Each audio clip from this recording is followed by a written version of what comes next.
I think we're best looking for some sort of a cold open Okay. in the course of the conversation, Okay. rather than trying to have some sort of a scripted Yeah, that's monologue, probably a good idea. Saturday Night Live kind of thing. Yeah. I think that was just our cold open.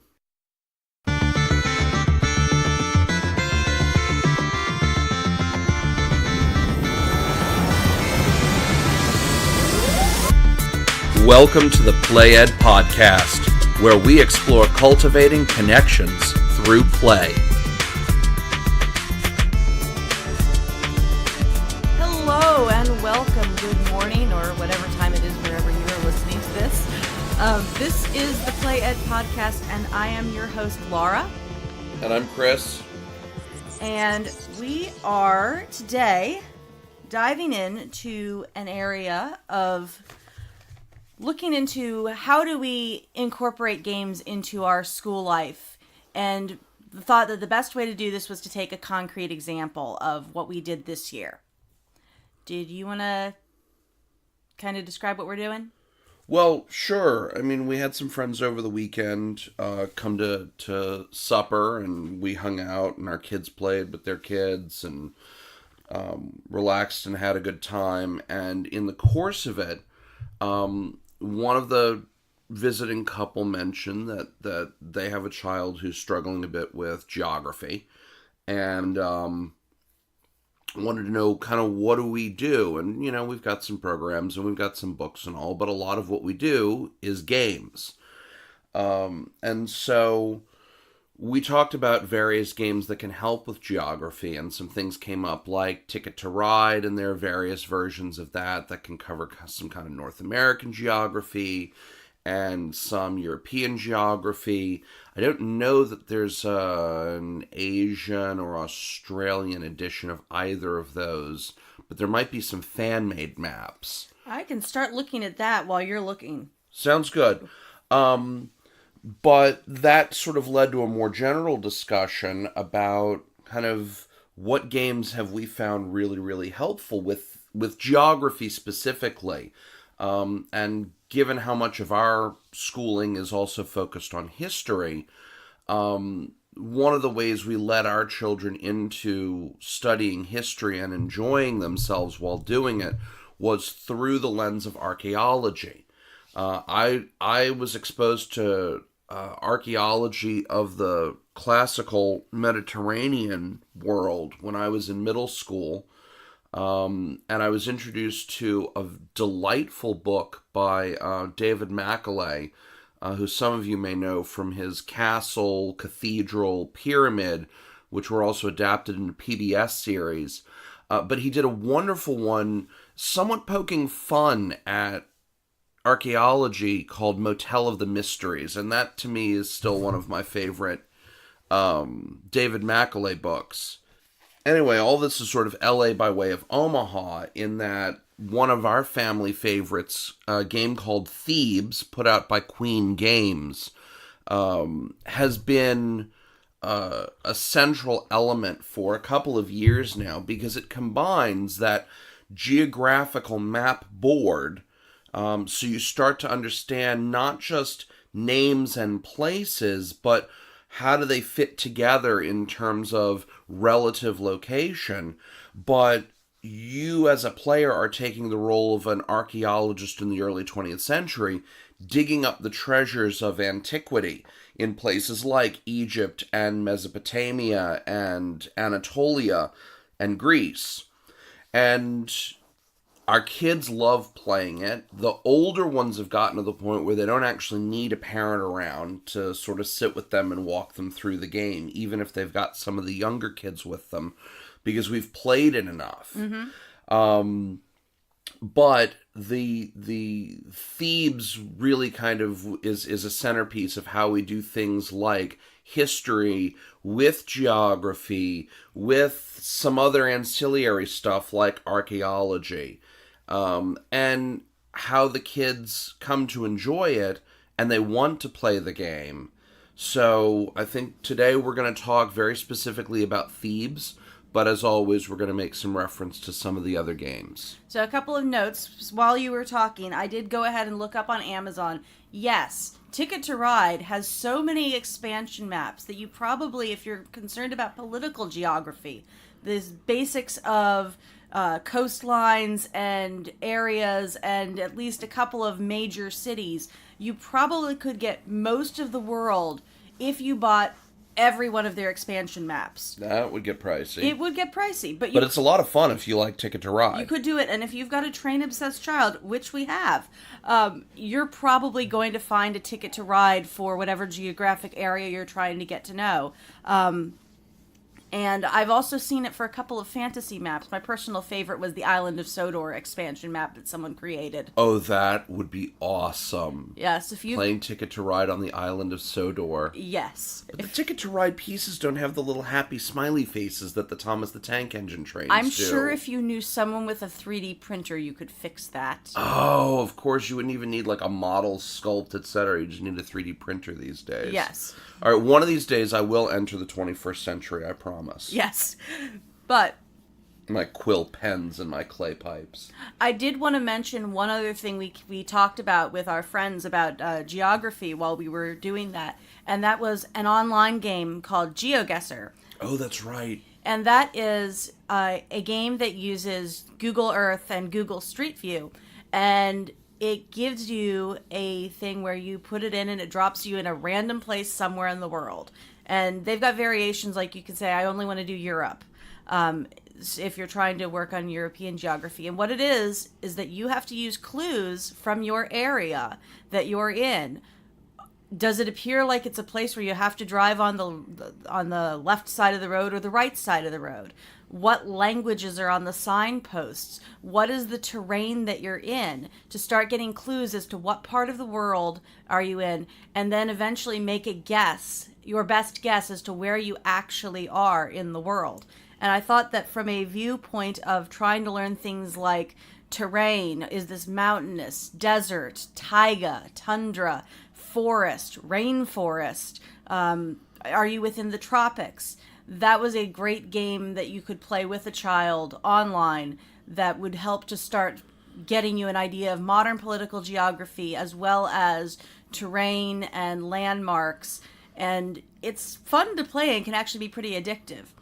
But before we go too far, we had also discussed GMT Games' Dominant Species, which we've found helpful with things like terrain features. Yeah. But I want to devote a whole episode. And that one's more abstract on that side, yeah. Since it's helpful for understanding the relationship and role that those play, but it's definitely not a geography game proper if you're talking about it in terms of the geography of our world in particular. Okay, that's fair. That's fair. I think I also mentioned the Sid Meier's Civilization video game series, particularly Sid Meier's Civ 4, which I still play a lot of. Mm-hmm. There is an Earth map or a modded Earth map that's available that can help there.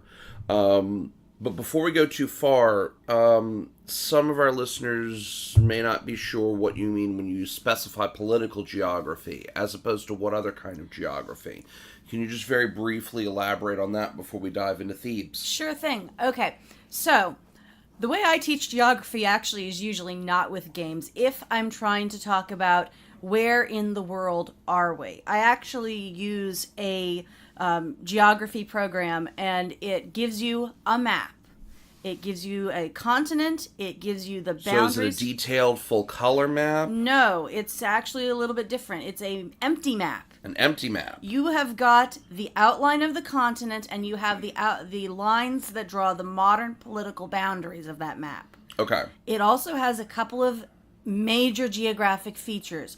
Really big rivers, the kind of rivers you can see from space. So the Mississippi in the North Nile, America, the Nile in Africa. The Danube or the Rhine in Europe. The most prominent features... The Yangtze and the Yellow in China? Yes. Clearly I need to review my geography. Yes. My high school geography teacher, if he ends up listening to this, is going to be so sad, because I killed geography in high school, and yeah, I've since forgotten it all. Somewhere in the... You allowed it to be filled in with Middle Earth. Yeah, I probably did let it get filled in with Middle Earth and Kryn and what was the Forgotten Realms? Ed Greenwood's world. Anyway, lots of fantasy geography displaced real world geography. Anyway, so what you have is you have a map, and over time you introduce more names of countries and major landmarks, and each time you have your children redraw the map, you have a couple more pieces that you fill in. And it's complemented with a couple of books that dive into the culture of that country as it is in the world today. Political geography is when you're concerning yourself with the names of countries, the names of capital cities. The other kind of aspect of geography is the things that are permanent to that place, because countries come and go. If you're looking at a map of the Mediterranean today, you're going to see names of countries like Algeria, Tunisia, Libya, Egypt, Israel, the modern nation state of Israel. Syria, Lebanon, Greece, Turkey. Cyprus, the divided island, Italy. And all of those are names of modern countries. Italy, as a country, did not exist 200 years ago. It was a series of city-states and independent principalities. And so if you looked at a map from 1819, it would not have the same boundaries that you have today, but you would still have the Danube flowing through Europe into Asia. You would still have the Nile running through Egypt. Yes, it goes into Asia. It flows. Oh, that's right. It flows into the Black Sea. Yes. I still remember being on a train car rattling over a bridge as we were leaving Vienna for Prague. 20 odd years ago with a friend of mine and his girlfriend. And she looked out the window and she goes, "Wow, that's a river." I was like, "Yes, it's a large river." And my friend said to his girlfriend, "It's the Danube." And she goes, "Really? That's the Danube? Cool." And he sits back and he looks at me with a smirk and he says, "Did it occur to you to question how I knew it was the Danube?" She's like, "Well, you wouldn't lie to me, would you?" At that point, I'm looking in the guidebook. I'm like, "No, guys, it is the Danube." Because even by college, I had forgotten most of the geography I learned in high school. That's probably because you learned it without having any reason to want to know where the Danube was, or why it was important to know what the Danube was. Well, I knew Caesar marched up to it when he was conquering Gaul, but no, maybe that was the Rhine. I knew he did stuff with the Danube, but we're way off topic now. Yes. Thebes. And so there's going to be things that are permanent to geography. The outline of the Mediterranean doesn't change even as the names of the countries do. And part of what I like about studying ancient history is you do discover it's like once upon a time, this country was not called Turkey. It was part of the Persian Empire and has had a bunch of different names over the last several millennia. And so each time you're playing a game, you're trying to learn not only what is it called now, but what did it used to be called when you're diving into a history game. And the thing about Thebes is that it's interesting in that it's dealing with two periods of history at the same time. You're both dealing with the history of the early 20th century as you're having a boom in archaeology. All of a sudden there's this race as people from all over the world, but primarily the European colonial powers are racing around these sites in the Mediterranean. There's been a huge number of places where you've started to dig in and discover these treasures, and all of the museums want to have their treasure that they can show off.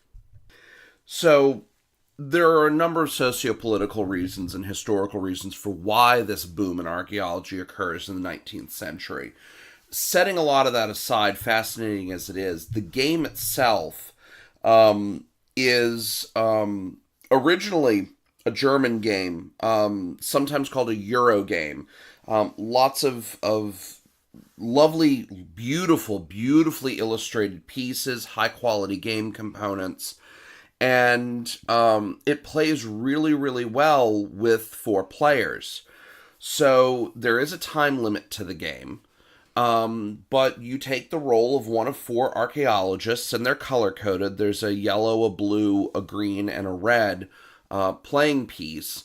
And you have to decide how much time you're going to spend running around the major cities of early 20th century Europe. The game itself is set in between 1901 and 1903.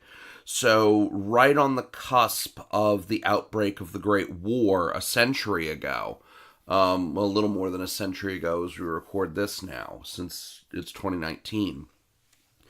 But each player gets it's a circular analog slide rule to determine how much time they spend digging based on how much knowledge they've accumulated in the cities when they actually get out to the archaeological sites. And you have to secure permits for your workers to dig, which I thought was a delightful thing. And then the digging mechanism I thought was fascinating.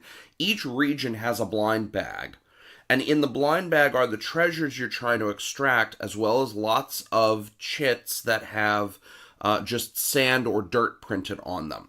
And so it's a way of getting your hands dirty without actually getting them dirty. Mm-hmm. So when you dig, you're told how many chits you can pull out of the blind bag based on that slide rule. And then you blindly put your hand in, you pull out that number of chits, and you see if you got any treasures. One of our sons spends almost no time in Europe collecting information. He makes a beeline to get his digging permits and start digging in the areas he cares about. He usually pulls up some of the best stuff. The rest of us have followed a strategy of accumulating some knowledge and then heading out and digging, and our finds aren't always quite as good. And then there's a couple who haven't quite learned that you need to balance that digging versus knowledge accumulation. But one of our oldest did try for a few games to just accumulate knowledge and go to academic conferences and see if he could put together a winning point total that way. I think he ended up coming in second. Yes. And that's one of the things that is fascinating, is that there's different ways to win the game because it is a point-based game, and there's multiple ways to accumulate points. And it's a game that has a time limit, and so you're having to make decisions about how much time do you spend gathering knowledge before you dig, understanding that there's the very real chance that you might miss a window of opportunity if you spend too much time in preparation. That's a nice way to simulate the very real world experience that you have in archaeology, that you may have a period of time where you have to dig and your permits may expire. You can only get so many seasons. Your money runs out. Your time runs out. And so you have to make the decision of, if you had more information, you might have a better chance at getting good treasures because you've got a better, more accurate idea of where to dig, what to dig, and the restrictions simulate that experience of, you might find better treasures if you get there first. You might find better treasures if you get there with more information, and it's just hard to tell which. But speaking of treasures, part of what I love is the idea that you can dig in, and each of the 5 areas that you can dig has a number of significant historical artifacts that you can recover, and there's even a guide in the game that tells you a little bit about each of them. So you can dig in Mesopotamia, Palestine, Egypt, Greece, and Crete. Crete, yes. And since we have spent a lot of time dealing with the history in each of these areas, as the more we've played the games, the more we'll go through a game, and one of our kids will go, oh, I know that fresco from Crete. I recognize that from the Palace of Knossos. And they've seen it. They've seen it in videos that go into the archaeology that went into discovering the palace there and trying to recover information about that history and tie it to the Trojan War and what was the state of the Mediterranean Sea at that time. Were the Greeks subject to Crete? Was Crete subject to the mainland Greeks? And as they've dug in, they'll start to recognize things. And that's ancient history. That's very ancient history. So we're talking before 1000 BC, so at least 3,000 years ago? At least 3,000 years ago. Okay. There's, however, more modern ones. There's another thing you can dig up in Crete is the machine from Antikythera, sometimes known as the Antikythera mechanism. And that's a beautiful device made of wheels and cogs, and it's thought to be an astronomical device used for sailing. So again, like a slide rule of some kind that allows you to do complicated calculations. Mm-hmm. And we discovered that object when we were watching a video on ancient astronomy. And so it helps to draw connections between different places and understand the role that archaeology plays in gaining a better understanding of ancient places and peoples. But the one that is my personal favorite is from Egypt. And that's, you can dig up the Narmer palette. We last summer decided that starting with last summer, we were going to go into a much more in-depth ancient history, both to try to get a sense of the scope of history, but also to pick a place and work from the most ancient periods forward. And then as we've started to look at histories of other places, they can start to see the overlaps in different periods. And the Narmer palette is one of the most important items. Egyptian artifacts. It's around 3000 BC. It's believed to have been so that makes it over 5,000 years old. Yes. And it's from one of the earliest, I believe the earliest known Egyptian dynasty. It is a beautiful, fairly flat piece that's carved on both sides. And it was a stylized variant of the palettes that they used to grind makeup, primarily the kind of makeup that they'd put under their eyes to deal with the blinding sun that you get in Egypt. Was that coal? Coal. Okay. Yes. It functioned the same way the black stuff that football players put under their eyes do. Grease paint. It functions the same way. It helps to deflect some of the sunlight so that it's easier to see. And that's coal, K-O-H-L, not C-O-A-L. Yes. The K-O-H-L. Okay. The Egyptians wore a lot of makeup. They used a palette to grind it. This was a ceremonial palette, not used functionally. And it... so palette, like art palette. Yes. Like you mix colors on, like I'm watching Bob Ross and he mixes right on the palette. Right. Okay. Yes. Similar idea. You had one side where you would grind whatever material, mix it with grease, and create the makeup that they would wear. And this is a ceremonial version. It's kind of stylized. It uses the shape of one of those makeup palettes, but it's carved in relief with pictures of Narmer, this pharaoh, with him smiting his enemies. And so it's a political statement piece. Interesting. And our children recognized it. They recognized it from our videos on ancient Egyptian history that we had been watching, as well as the read-alouds that we had been reading that had both pictures in book and a series of larger photographs that you could pass around of significant artifacts of ancient history.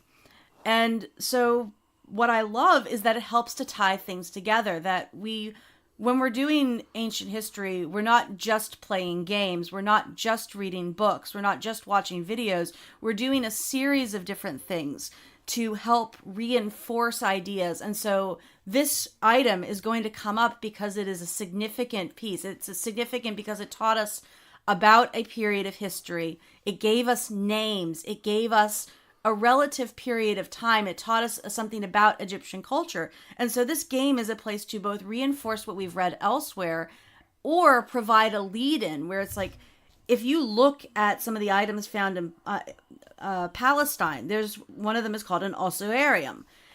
Well, that's an interesting word. What is that? Well, that's a Latin word. It means a bone box. It's a casket. And so that's a starting point to start asking questions, because if it's not a period that or place that we've already studied, it gives us an opening to look into, say, well, that's an interesting thing. What's that? And now we've got something to go and research. Or it's a place where if we start studying that at a later period, when we hit Roman history, then we can go back and say, do you remember when we were playing Thebes and you got that? That came from this period of history, from the 1st century. It came from this period in time where these were the people living in this part of the world. And this was what their culture was like. And this was how they commemorated their dead, as opposed to what was happening 500 years prior. So we seem to be getting rather far afield from geography, but it is fun to see how all those interconnections play out. The thing about geography is that it's intimately tied to history. Geography is more than just maps. It's what we think of as geography, because if you took a geography class in school, As I did. and as I did, you had a class that was primarily concerned, and really the only thing you can easily test is maps. Can you draw the political boundaries? Can you draw the major landmarks?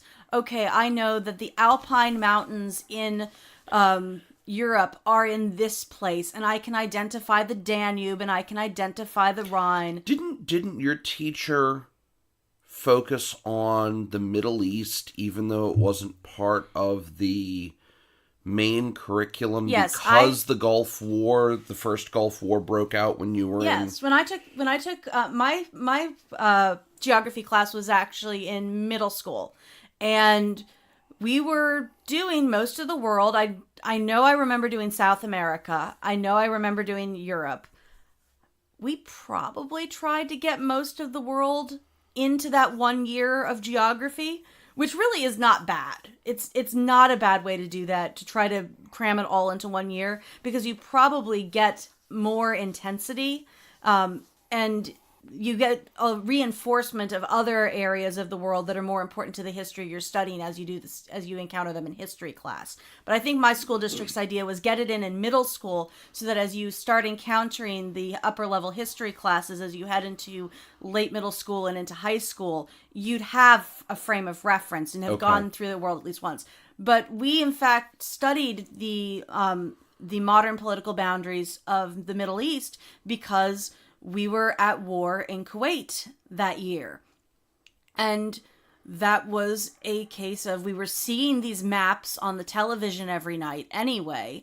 And his thought was, we should know where this place is in the world, especially since being a community that was essentially a suburb of the Washington Beltway. There were a lot of my classmates who had parents in the military and in government. And so we were invested. It mattered to us even more than average. Okay. And so we did learn a lot about, where is Kuwait and where is the United Arab Emirates and all of these different places. Where is Iraq? What is the Persian Gulf? And I've still to this day got a pretty good understanding of that geography because of that class, because it mattered at the time. Gotcha. So there was some relevance and there was some intensity, which made it memorable. Yes. But it was still otherwise a fairly standard class in geography. And what you're mostly dealing with in a geography class is political boundaries and geographic features, because that's what's easy to test. But geography is a lot more than that. Geography is things like terrain. It's understanding that Italy is Italy because you have the Alps to the north and the Apennines running down the spine. And that affects things like the peoples that went there and what kind of things that they can grow or not grow. Why did the Greeks settle in the south of the island and on south of the peninsula and on Sicily, but not really go much further north? And what were the other peoples living there? And so it ties to history, because history is formed by peoples living in places, doing things because you can or can't do something in a particular place. Greece is not great farmland. Therefore, the Greeks had to become sailors so that they could sail to places to get things that wouldn't grow well in Greece. Like grain. Correct. Which they got out of the Black Sea and Sicily and at times Egypt. And what we're currently studying at the moment is Greek history, ancient Greek history. And as we've been doing an intensive course on the Peloponnesian War, what's fascinating is discover how much of the strategic regions came from the fact that you can't grow grain in Attica, the region around where Athens is. And that's again back to geography. And so our children are, from the maps shown in the course, getting a really good idea of that particular small part of the region, of the relationship of Greece to the passage to the Black Sea by way of the Sea of Marmara. They're seeing how easy it is to get to Crete, to Sicily, how you have to sail to get around down to Egypt, and that the ability to keep parts of Greece fed influenced where they would build colonies, what trade routes had to stay open. And that gets us back to geography, which is about where are these places in relationships to others, and learning what they were called in different periods of history. And Thebes helped to reinforce that because it gives us Europe and most of the Mediterranean. And so the periods of history that we've been studying, as we've studied ancient Egypt and Mesopotamia into ancient Greece, we're preparing to next year tackle ancient Rome. Those areas are getting enforced, and the archaeology that is done is mixed with the geography and gives us starting points to talk about the history that is what comes out of those places. So we've discussed Thebes a little bit. We talked about some of the gameplay, the fact that it's very accessible even to the youngest children because it's not primarily a text-driven game. It's primarily images. And for adapting to younger children, and by younger I'm talking, this is a game designed largely for teenagers and adults, 2 to 4 players. We tend to play it with our youngest right now is almost 5, and he's been playing for about a year and holding his own. He likes being able to pull the chits out of the bag and help out. Doesn't quite have the attention span for a full game, so we usually partner up him with one of us or one of the old or our oldest. We talked a little bit about Thebes and its gameplay and kind of what appeals. The fact that our kids love it and will now pull it down and play it voluntarily. We've talked about some of the history and the geography. Are there any other games you can think of that you would want to recommend, or is that I think that's enough subject matter for another episode, to be honest. Oh goodness, if we want to talk ancient history, we could probably give a year's worth of episodes. I was thinking, just in terms of geography, I was thinking back to when I played Avalon Hill's Advanced Civilization as a middle schooler, and I actually pulled it out and we played it this past weekend with the kids. Or actually, that was a couple of weeks ago we did that.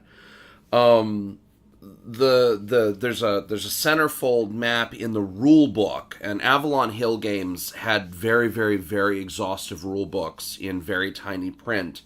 But they frequently had a really nice map with all of the regions labeled. They didn't print the labels on the map board you were playing on because it would get too cluttered. But being able to discuss with the kids all of those regional names, some of which are lost to history, but we know them from the historical record.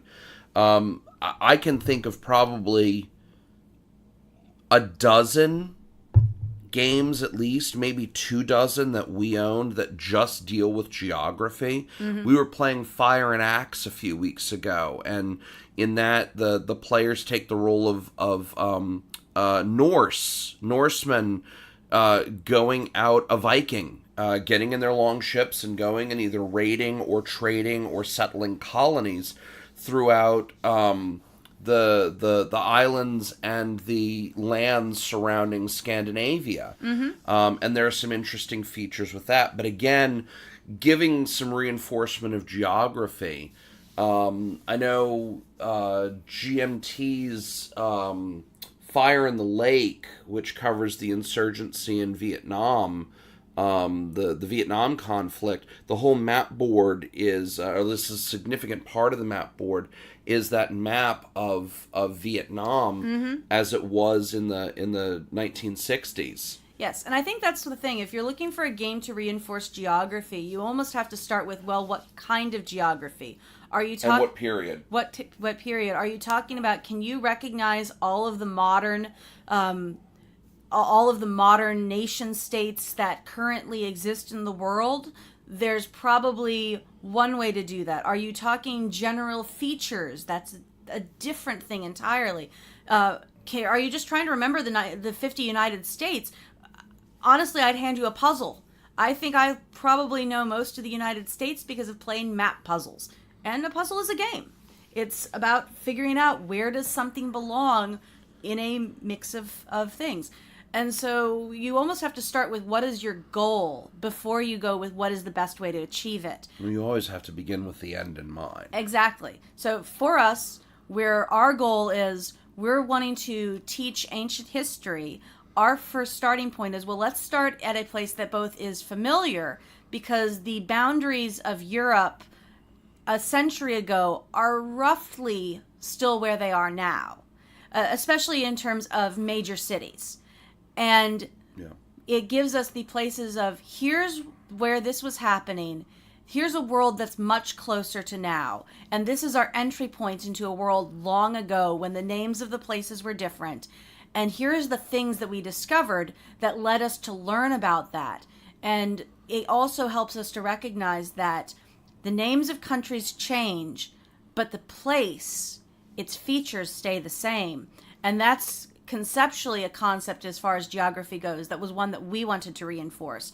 And that's why Thebes is one of the games that, as we started saying, all right, we're doing ancient history this year, what games can we play that give our kids a foothold into this place and as an interest in the things that we use to learn about it, and really dig into understanding these places. Thebes was one of the places we decided to start because it wasn't too stuck into the details, because we've got... The game presents the invitation, and then the child can follow their own inclination to want to know more, their own curiosity that can be cultivated into studiousness. Yes. Through whatever piques their interest. Yes. Rather than having us sort of, force ancient history or geography or whatever down their throats like some poor goose being fattened up for pate. Yes. Yeah, that image of a goose. Oh my goodness.